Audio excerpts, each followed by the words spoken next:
大家好啊！今日我哋放假啦，咁嚟到巴黎嘅，咁喺個巴黎嘅一個小區啊，一個都幾舒服嘅小區嚟嘅，係啦，咁啊街頭啊，今朝就食個早餐啦，簡單啦，咁啊一杯咖啡，係啦，咁一個就呢個蘋果撻啦，應該就蘋果撻，咁呢個小區都價錢都還可以嘅，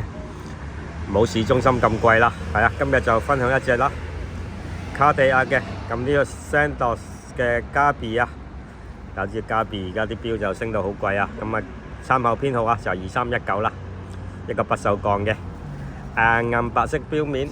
咁啊嬌奢 style 嘅，你見到啲嬌奢嘅紋啦，非常之靚，米白色啦，咁啊大三針日曆嘅，日曆係呢個就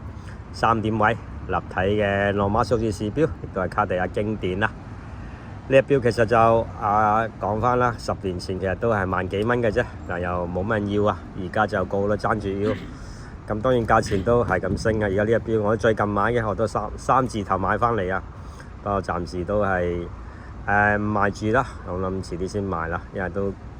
個 size 非常之好啦。呢個就29mm嘅，咁呢度就應該就37咁上下啦，呢個就。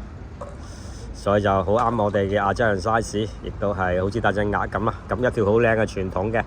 不鏽鋼嘅卡地亞嘅 Santos 嘅錶帶啦。你見每一節啦都有2粒螺絲裝飾嘅，一個就蝴蝶扣啦，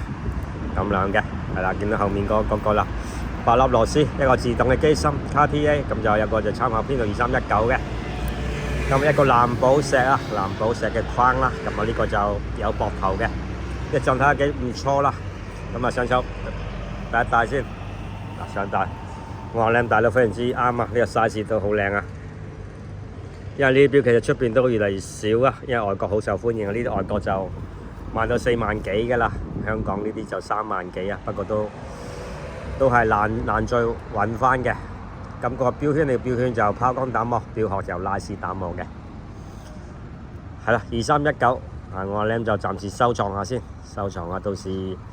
可能升高啲啦，咁啊考慮出售或者再收藏嘅，